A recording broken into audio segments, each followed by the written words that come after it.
તો હમણાંથી રોજ એવું થાય છે કે બપોરે એટલું બધું ખાવાનું ન હાલે અને રોંઢો થાય ને તો ભૂખ લાગે. હું ક્યારની વાટ જોતી હતી કે 4-5 વાગે ને પછી આપણે નીચે આવી, કારણ કે બધા સૂતા હોય એટલે તડકો બહુ છે એટલે શું કરે એટલે બધા સૂતા હોય. એટલે જો 5 વાગી ગયા છે ને આપણે નીચે આવ્યા છીએ. હવે જોઈ કાંઈક બનાવવું છે કે કાં તો પછી એમનો જે ઘરમાં ફ્રૂટ પડ્યા હોય ને ખાઈ. જો આપણે એકલા જ છીએ, બધા જ અંદર સૂતા છે. બંધ કરી દીધો છે આપણે દરવાજો. તો જો ફ્રીજ ખોલ્યું ને તો એની અંદર બહુ બધી ટેટી સુધારીને મને લાગે મમ્મીએ કદાચ મૂકી હશે. તો જો સુધારેલી ટેટી જ છે તો આપણે એ લઈ લીધી છે. બાકી મેં કીધું આજ ખીચું બનાવીને ખાવું છે અને આજે રાતે કાંઈક બનાવવાનો પ્રોગ્રામ હતો, પણ આજે રાતે છે ને સાગરભાઈ આપણે જે ભાણાભાઈ છે ને એની ને મારે અંકિતાબેન અને નીરવને ત્રણેયને જમવાનું છે.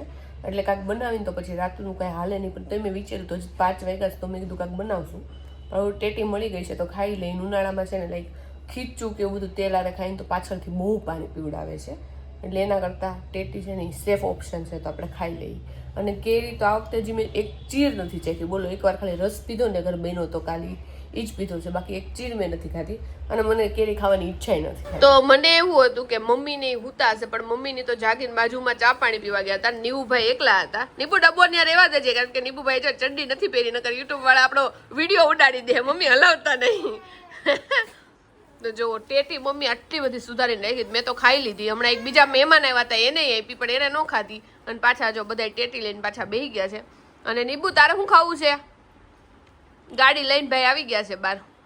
શું ખાવું છે મમ્મી નીબુને? ઈ કાઈ નક્કી નથી કરતો.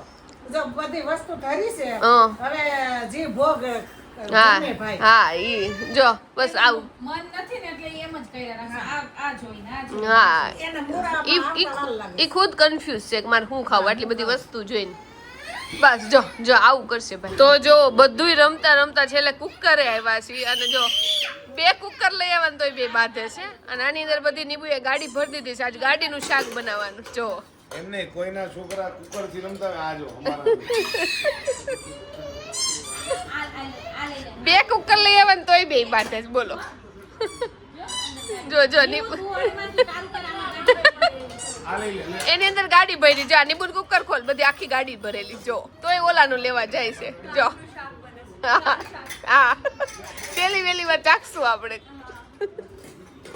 અને આનામાં શેનું બને શાક વળી? શ્રેષ્ઠુમાં એમાં પ્લેન શાક બને. હવાનું શાક છે શ્રેષ્ઠુમાં. પાણી ઉકાળે. હા જો પાછા અમે રાતે છે ને ફઈની ત્યાં પહોંચી ગયા છીએ. જો કારણ કે આજે રાતે અહીંયા જમવાનું છે. સેન્ડવિચનો પ્રોગ્રામ છે. જો ભાણાની સ્પેશિયલ સેન્ડવિચ છે. ભાણા એ જો કાંઈક મિક્સ કરીને મસાલો મસ્ત બનાવ્યો છે. શું રેસીપી છે ભાણા? કહેતો ખરા. અરે ભાઈ મોનોપોલી નહીં, કહેતો ખરા. આવું ન કર. શું નાખ્યું છે આમાં? ઓકે જો ભાઈ સિક્રેટ રાખે છે, પણ જો આવું બધું નાખ્યું છે કાંઈક. જો બટેકા છે, ટમેટા છે, કેપ્સિકમ છે, સોસ બીજા નાખ્યા છે. ઓકે, અને સેન્ડવિચ જો તૈયાર થાય છે. આજે સેન્ડવિચનો પ્રોગ્રામ છે, ભાણાના આજની સેન્ડવિચ. અને જો આ 2 અત્યારે અહીંયા જો કાર્ટૂન ને એવું બધું જોવે છે. અને આ ભાઈ જો અહીંયા 2 દૂર છે ને એ જ સારું છે, કારણ કે ભેગા થાય ને એટલે ધબધબાટી બોલાવશે. જો 2 જમી લીધું છે અને 2ની પાછી જો ધમાલ ચાલુ થઈ ગઈ છે. અને અમે જો જમવા બેસી ગયા છે. સેન્ડવિચ છે, સોસ છે, ચટણી છે, છાશ છે. જો બધા અલગ અલગ જમવા બેસી ગયા છે. જો અહીંયા ફુવા છે ને કામ કરતા હોય ને મશીનમાં, તો શ્રેષ્ઠ જો મશીન ઉપર ચડી જાય ને જો લાઈટ આ રમે છે. જો ફુવાને કામ ન કરવા દે. કા ફુવા કામ ન કરવા દે. જો ફુવા એટલે આ છે ને બાવણું બંધ કરી દે, નકર આ ભાઈ જો આવી જાય અંદર. હું શ્રેષ્ઠ હેનથી રમશો લાઈટ થી. જો The next day. તો આપણું ઘર જોવો બંધ છે અને મમ્મીની ગયા છે ફઈના ઘરે. જો કપડાં સુકાઈ ગયા છે એટલે ઉપરથી આપણે આવ્યા. મેં તો આપણે પહેલાં છે ને આ કપડાં સૂકવી દઈએ, કારણ કે આજે મારે સુરત જવાનું છે એટલે ઉપર ઘણું બધું કામ છે. એટલે મેં કીધું કે મારે ફઈના ઘરે નથી આવવું, તો આપણે ઉપર કામ કરી નાખીએ. અને નીચે તો શાક વઘારાઈ ગયું છે અને દાળ ભાતનું કુકર છે ને મમ્મીએ સૂર્ય કુકરમાં મૂકી દીધું છે. એટલે મેં કીધું જે લોટ બાંધવાનો છે, દાળ વઘારવાની છે, રોટલી કરવાની છે, પણ હજી એની વાર છે. પહેલાં કપડાં સૂકવી દઈએ, આપણા રૂમમાં જે કામ બાકી છે એ કરી નાખીએ અને પછી આપણે રસોઈ માંડશું. તો જો સવારમાં મમ્મી શાક ને એવું કરીને ગયા હતા ને ત્યારે જો આપણે રોટલી કરી છે. અંકિતાબેન કે જો હું વણાવું, તો અંકિતાબેન વણે છે ને હું ચોળવું છું. અને દાળ ભાત હજી આપણા ઉપર જ છે સૂર્ય કુકરમાં, કારણ કે એ તો છે ને અમે એન્ડ ટાઈમે લાવી. અને દાળ વઘારવાની હોય તો એમાં કાંઈ એટલી બધી વાર લાગે નહીં.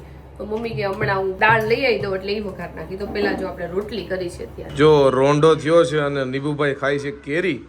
જો કે એનું ફેવરેટ કેળું આપ્યું હતું એના મમ્મીએ, પણ એ ખાધું નહીં, એને કેરી જ ખાવી હતી. અહીંયા પેટી જોઈ ગયો ને એટલે જો કેરી ખાઈ છે. અને પાછી એની સ્ટાઇલ જો, એ ફોકથી જ ખાઈ. જો ભાઈ થોડાક ઇમ્પોર્ટન્ટ થઈ ગયા છે હમણાં દિવસોમાં. જો એ એની મમ્મી એવું કહે છે કે કેરી આવી રીતે ખાય, કેળું એવી રીતે ખાય. કા એ આપણે ટેટીન તરબૂચ ખાતા હોય ને એવી રીતે, એટલે એને એવી રીતે ખાવું. એને હારે જોઈશ જો ભાઈ સ્ટાઇલ વાળો થઈ ગયો છે. હા, આમાં બગડે નહીં આવી રીતે ખાઈને તો. હા એ વાત સાચી છે. નોર્મલ ખાઈને તો બધું બગાડે.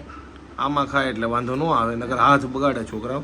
અને જો બા એવા છે બેવા, અને બા વાટ જોતા હતા કે નીબુ ઉઠે એટલે એના તોફાન જોઈ એટલે ઉઠાડ્યો સ્પેશિયલ. કા બા?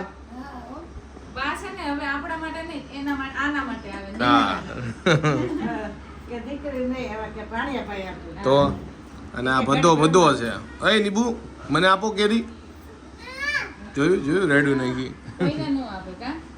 હવાર દાદા આવ્યા હતા ને તો એને પેંડો નો આપ્યો. તો કંઈક નવી વસ્તુ બનાવી છે. ઘણા બધા પ્લાનિંગ પછી જો ફાઇનલી હાંડવો આપણે બનાવવાની શરૂઆત કરી દીધી છે. જે પહેલો હાંડવો થાય છે અને મમ્મીની અને મારી રીત અલગ છે. એટલે હું મમ્મીને પૂછું આ કરું આ કરું. અને કેટલા ટાઈમથી અમે હાંડવો નથી બનાવ્યો. તો જો પહેલો હાંડવો આપણે સેજ નાનો જ કર્યો છે. મેં કીધું ચાખી જોઈ મીઠું બીઠું બધી વસ્તુ બરોબર છે કે નહીં, અને એના પછી આપણે બધા મોટા મોટા હાંડવા બનાવવાની શરૂઆત કરી નાખીએ. જો આજે ઘરે છે હાંડવાનો પ્રોગ્રામ. જો કે હાંડવાનો પ્રોગ્રામ કરવો કે પછી ફ્રેન્કીનો કરવો ને એ બંનેમાં અમે છે ને થોડા કન્ફ્યુઝ હતા. પણ બધાએ નક્કી કર્યું કે ભાઈ હાંડવાનો પ્રોગ્રામ કરી નાખીએ. કારણ કે હમણાં ગઈકાલે ને એવી રીતે છે ને સેન્ડવિચ ને એવું ખાધું છે ને તો બધાની એવી ઈચ્છા હતી કે ભાઈ હાંડવો ખાઈએ. શું ઉડે છે? તલ ને એ બધું નાખ્યું હોય ને એ બધું ઉડે છે. અને બહુ તેલ વાળું છે ને આપણે નહોતું ખાવું, કારણ કે કાલ સેન્ડવિચ ખાધી હતી ને તો પેટમાં અહક જેવું થાય અને પાણી પીવા નખરું જોઈએ. એટલે આપણે કીધું કે આજે છે ને આમ થોડુંક સિમ્પલ જેવું ને અને આમ નવી વસ્તુ. તો જો હાંડવો બનાવ્યો છે. બધાના મત આજે હાંડવામાં હતા. મેં કીધું કાંઈ નહીં હાંડવો ખાઈ નાખીએ બીજું હું. મેં અંકિતાબેનને પૂછ્યું હતું કે એને શું ખાવું છે, જે ખાવું હોય ને આપણે બનાવતું હતું. કે એને જો કે બે ભાવે છે, પછી કે હાંડવું બનાવો તો આપણે બનાવી નાખીએ. તો સુરત જવાનો પ્લાન તો કેટલા ટાઈમથી હાલે છે, પણ એક વાર સક્સેસ નથી ગયો. પહેલા જવાનું હતું તો મારા ફઈ એક્સપાયર થઈ ગયા એટલે આપણે બધા ગામડે ગયા હતા, પછી હું જવાની હતી. તો અંકિતાબેન આવ્યા એટલે બીજું એની આરે 2-3 દી રહી લઈ એટલે આપણે લેટ કર્યું. આજે જો હું ફાઇનલી જાઉં છું, અને હું જાઉં છું ને પહેલા જ મને નીરવ એમ કહે છે કે અત્યારથી બ્રાન્ડ શૂટ આવવા માંડ્યા છે, એટલે તું ફટોફટ જા ને ફટોફટ પાછો આવે. કારણ કે હું જ્યારે પણ સુરત જાઉં ત્યારે મારે એટલું કામ આવે ને કે પાછું રિટર્ન અહીંયા આવવું પડે. હું કેવું નીરવ? કાંઈ નહીં શાંતિથી રોકાય બીજું હું. હા, એટલે મારા પપ્પા એવું કે ઈ કે તમારે એટલું બધું જો હું અહીંયા સુરત આવીને ને તારે એટલું કામ આવતું ને તો તારે દર મહિને સુરત વહી આવું એટલે તમારું કામ તો સારું આવે. જો સમય આવી ગયો છે અને જાડુ જો પિયર બાજુ જાય છે હવે, અને બેગ રેડી છે. અને એના કરતાં છે ને નીબુ એક્સાઇટેડ વધારે છે એને મૂકવા જવા માટે. એને એમ કે બહાર જવાનું છે એટલે બધાય જો શું કેવું એને ક્યારનું એને એમ છે કે બહાર લઈ જાય હમણાં. એને એમ છે કે અમારે બધાય જવાનું છે. એ નીબુ આપણે એને જવાનું ઓનલી મામી. ચલો હેપી જર્ની. Happy journey. હાલો બધા આવજો. રોકાજો. હું તો બધાને મળવાની જ છે, પણ તોય કહી દઉં અમદાવાદમાં હમણાં હું તમને નહીં જોવા મળું. હા રોકાજો 2-5 મહિના. એટલું બધું નથી રોકાવું, 2-5 મહિના નહીં. સારું હાલો.